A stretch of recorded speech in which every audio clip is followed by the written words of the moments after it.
because I'm working right now in different manifestations, if you want, of the grotesque in public communication. Certainly because of my research in health communication, I'm interested in this kind of representations of the grotesque, I would say deformed and esperpentic, and then I'm going to explain right away what I mean by esperpentic. In, for example, in health communication, health campaigns, you see here a package of cigarettes in Canada where the government displays certain images in order to change at least the attitude, maybe the behavior of the smokers. And certainly recently we have seen different manifestations of this grotesque transparency in the actions of these extremist groups when they decide to show publicly that they do with their hostages. What I mean by deformed or esperpentic transparency, transparencia esperpéntica, is the idea that the institution behind it, of the person, whoever is trying to convey this message, these images, is doing that because she pretends that he's showing you the reality. There is no, in principle, there is no manipulation. Well, we know that there is manipulation, but the pretension is this idea that what I'm showing you is the real thing, that you have access. That's why I'm claiming that there is an aim, at least, of transparency here, because I'm showing you the real thing. If I'm showing you cancer in the mouth, this is the real thing. If I'm behaving someone, this is the real thing. And what Chávez did in the case I'm going to show you, and a few others, he pretends, I think in some way, he was transparent in that regard. But we can have a discussion on how transparent, how this guy could be transparent while his policy, communication policy, was opaque, highly opaque. Well, that's one of the contradictions. And then I'm proposing a different path, or what I would call an alternative alternate pattern. I don't know how you say it in English. Usually, Chavismo and Chávez discourse has been studied from the point of view of the epic, of the kind of mythological rhetoric. And I think that's very useful and very interesting. I've done that myself. Yes, there is an interest to look at this rhetoric from an epic point of view, a new kind of epic or a new kind of myth. But I'm proposing an alternative path. And what I'm saying is that there is an interest to look at these particular performances and discourses as an esperpento. And an esperpento is a genre that was created. I don't know if created, but at least he called that an esperpento by the writer, Spanish writer Ramón María de Valle-Inclán. And he proposed the following. He said, this is a tragedy that is not really a tragedy. But I think the most important part of Valle-Inclán's definition of esperpento for me is the idea that the most beautiful images become absurd, become distorted when they are projected in a concave mirror. It's the idea that the image of the classical hero, of this powerful, powerful and almost mythical hero becomes in some way deformed in the way that is projected or reflected by this concave mirror. Meaning that there is reality in the esperpento, yes, but it will be always a reality that we are going to look through a glass. And the reference to Goya there is clear because there is a connection between Valle-Inclán and certainly Goya and the witches and that. That's just a quick reference to Goya. The other thing I would like to emphasize is that, and in a few slides I'm going to show you a quote from José Luis Borges, that yes, we can dismiss that and say, well, this is really the typical manipulation through emotions and affection, etc., etc. But I would say it's not only that, it's more than that. And that's why I use this idea of Scoplar, of the aesthetic reflexivity, that this use of certain images, and particularly certain kind of transparency, is a way to convey or to produce an aesthetic reflexivity. Why this deformative transparency? I'm going to use the metaphor of the aquarium. And the aquarium, I think, gives us a good idea of what I mean by deformative. And again, in English, sometimes the words are not easy to use, at least for me. But I would like to convey with the notion of deformative, and not deform already, but deformative is the performative future of this process. It's in some way, I think Colette said it very well. There is this complicity. I, the one who is watching, I participate in this game. I believe that what I'm seeing is the real thing. And that's why it's deformative, knowing that it could be problematic, grotesque, deformative, that doesn't correspond to the ideal of the hero, of a certain thing, but I accept that. I accept to play that game. But certainly is trompe-l'œil. There is an element here of manipulation. And I think the metaphor of the aquarium is good. Why? First, because we have the glass. It will be always through a glass. For Valle-Inclán was a mirror, in my case will be a glass that will have certainly a formative, deformant form effect on the image. But there is also the idea of a mise-en-scène. What we are seeing in the aquarium is a mise-en-scène. Vemos pececitos, pero everything is carefully organized to show a certain thing. Meaning that, yes, there is transparency, but it's deformed or deformative, if you want. The other thing is that this kind of transparency, at least in the case I'm going to show you, achieves what I call an effect of saturation. You will see everything. We will show you everything more and more and more and more, because we want really to shock you. It's in that sense, again, the connection with Colette's presentation, it's spectacular, yes, but it's also kitschy. And I think that's very important.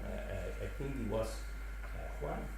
I mean, he showed how kitschy Chavismo could be when they broadcasted the opening of Bolivar's tomb.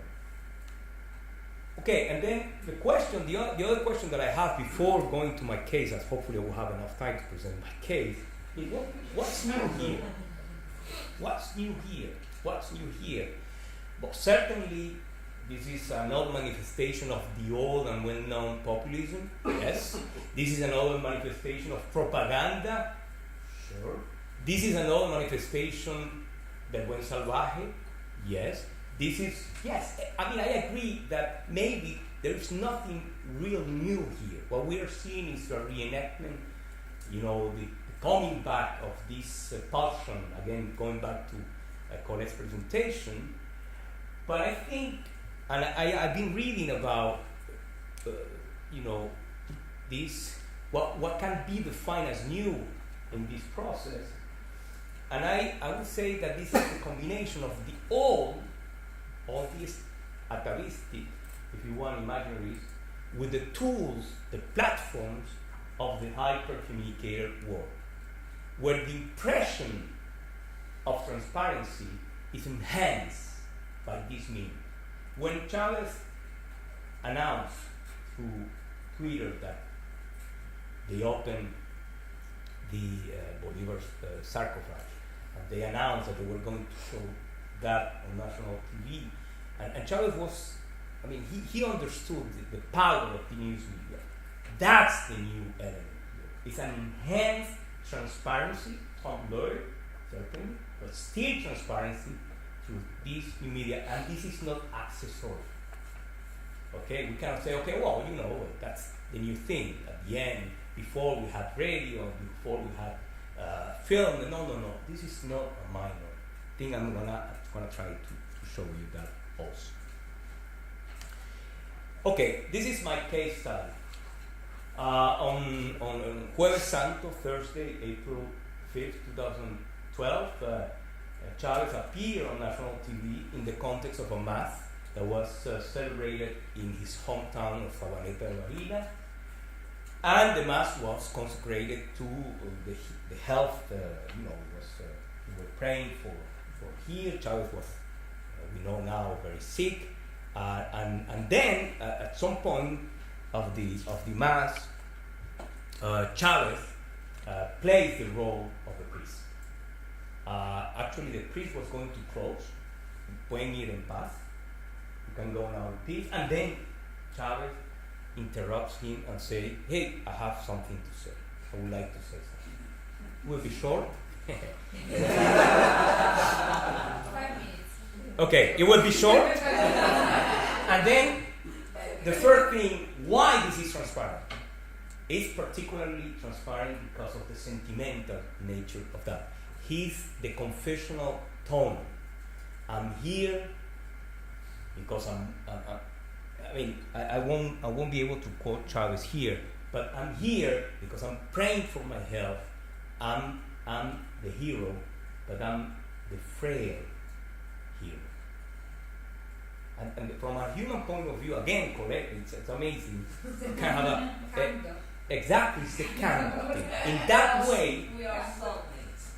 exactly. Es verdad. All right, that's the first element of transparency here. Second, is something that Chávez is the displacement of the sacred. But I'm going to come back, if I have time, to this idea. Because, yes, he pleads to God, in this case, Christ, and you can see a Nazareno, the bleeding Nazareno, and the connection with the not really bleeding, the suffering Chávez. I acknowledge that. But what I'm saying, what I'm trying to say, and you can look at the video actually, it's a displacement. Remember, this is the Mass of Jueves Santo. Come on, it's just before the Passion of the Christ. And then the focus of the Mass is no longer Christ, it's Chávez. In that way, there is a displacement. Yeah. But instead of the dualistic way of looking at this, profane and sacred, I would say that this is at the confusion between the profane and the sacred, and not the separation. It's a confusion, an overlap. Thank you. Okay, the other thing, and is truly esperpentic in that regard, is the confusion of genre. This is a presidential speech, no? But this is also an homiletic speech. Actually, Chávez plays the theologian role here. He starts to play theologian talk. He talks about everything theology. Certainly there is an element of theology of liberation, Che Guevara as the new Christ. That's fine.